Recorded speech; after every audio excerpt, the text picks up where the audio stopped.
پیارے دوستو، ایک حافظ قرآن لڑکی قرآن پاک کی تلاوت کرتے ہوئے آخرکار کیوں جانور بن گئی؟ اللہ کا اتنا دردناک عذاب کیوں آیا؟ وہ قرآن مجید کی تلاوت کے وقت کیا غلطی کرتی تھی؟ پیارے دوستو، گناہ جاننے کے لیے ہمارے ساتھ آخر تک ضرور دیکھیے گا، کیونکہ یہ واقعہ ہمارے لیے عبرت اور سبق کا پیغام ہے۔ سننے کے لیے دل کو تھام لیجئے، اس واقعے کو سنتے ہی آپ کا دل کانپ جائے گا۔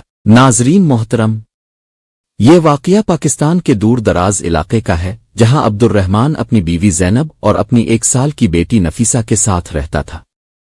عبد الرحمن بہت نیک اور رحم دل انسان تھا، اور روزانہ فجر کی نماز کے بعد ندی سے مچھلیاں پکڑ کر لاتا اور انہیں بازار میں بیچ کر اپنے گھر کا پیٹ پالتا تھا۔ عبد الرحمن کی بیوی زینب بہت لالچی اور سخت دل تھی۔ ایک دن عبد الرحمن اپنی بیوی سے کہنے لگا، آج میری طبیعت ٹھیک نہیں ہے، میں سوچ رہا ہوں کہ ندی نہ جاؤں اور گھر پر آرام کروں۔ زینب غصے سے بڑبڑاتے ہوئے بولی، تمہیں کبھی سر میں درد ہوتا ہے تو کبھی پیٹ میں، ہمیشہ کام نہ کرنے کا بہانہ ڈھونڈتے رہتے ہو۔ عبد الرحمن نے کہا، نہیں، میں سچ کہہ رہا ہوں، آج میری طبیعت واقعی ٹھیک نہیں لگ رہی۔ زینب غصے سے بولی، ٹھیک ہے، مت جاؤ، آج میری طبیعت بھی ٹھیک نہیں ہے، میں گھر کا کوئی کام نہیں کروں گی، بس آرام کروں گی۔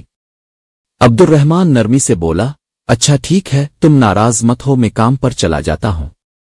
عبد الرحمن ندی میں جال پھینکنے گیا، اور جب وہ جال باہر نکالنے لگا تو اس کی نظر ایک ٹوکری پر پڑی جس میں ایک بچی تھی۔ عبد الرحمن نے وہ ٹوکری باہر نکالی اور ادھر ادھر دیکھ کر سوچا کہ یہ بچہ یہاں کس نے چھوڑ دیا۔ وہ بچہ زور زور سے روتا ہوا تھا۔ عبد الرحمن اسے اپنے گھر لے آیا اور اپنی بیوی سے کہا، زینب جلدی آؤ، دیکھو میں کیا لے کر آیا ہوں۔ زینب غصے سے بولی، یہ بچہ کہاں سے اٹھا لائے ہو؟ کیا تکلیف ہے؟ کیوں شور مچا رکھا ہے؟ عبد الرحمن بولا، یہ بچہ ندی کے کنارے ٹوکری میں چھوڑا گیا تھا، میں اسے اپنے گھر لے آیا ہوں تاکہ یہ بچہ مر نہ جائے۔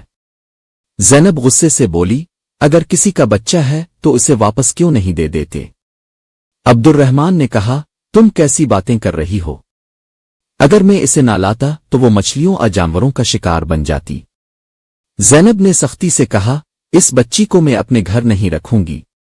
عبد الرحمن غصے سے بولا، بس بہت ہو گیا، میں آج کے بعد تمہاری کوئی بات نہیں مانوں گا اور یہ بچی میرے ساتھ ہی رہے گی۔ زینب خوفزدہ ہو کر خاموش ہو گئی اور اس بچی کو اپنے گھر میں رکھنے کے لیے تیار ہو گئی۔ عبد الرحمن نے اس بچی کا نام فاطمہ رکھا تھا۔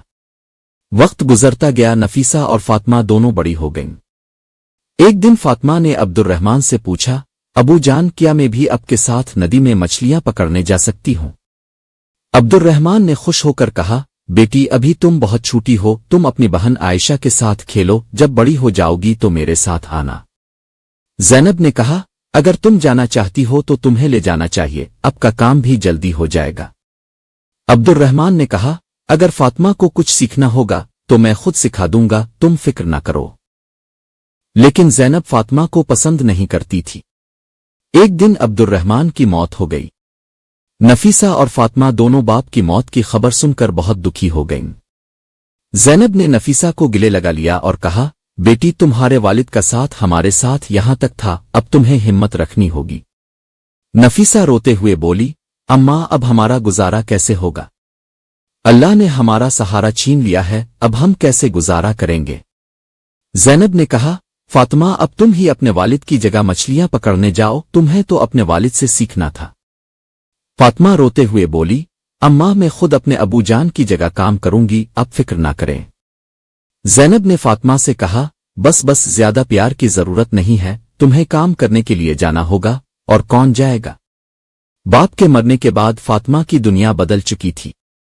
زینب اسے کاموں میں لگا دیتی، مچھلیاں پکڑنے اور ندی سے پانی بھرنے کا کام بھی فاطمہ کو ہی کرنا پڑتا، لیکن اسے کھانا ہمیشہ باسی اور تھوڑا سا ملتا تھا۔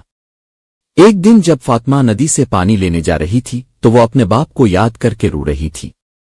ابو جان، اب مجھے چھوڑ کر کیوں چلے گئے؟ مجھے آپ کی بہت یاد آتی ہے۔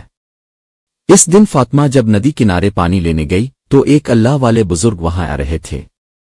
انہوں نے فاطمہ سے کہا، بیٹا، کیا مجھے پانی پینے کے لیے ملے گا؟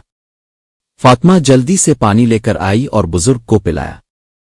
پانی پینے کے بعد بزرگ نے فاطمہ کے سر پر ہاتھ رکھا اور کہا، بیٹی تم بہت اچھی ہو، تم نے مجھے پانی پلایا ہے، اس کے بدلے میں تمہیں کچھ دینا چاہتا ہوں۔ اور پھر اس بزرگ نے اس کے لیے دعا کی کہ جو بھی اب کو تکلیف پہنچائے گا اللہ تعالیٰ اس کی شکلوں کو بگاڑ دے گا۔ اور جب ان کی ماں نے اس کو ستانے لگا تو ان کی اوز اور شکل خنزیر کی طرح بدل گئی۔ یہ تھا ظلم کا انجام۔ اللہ تعالیٰ ہمیں ظلم کرنے سے بچائے۔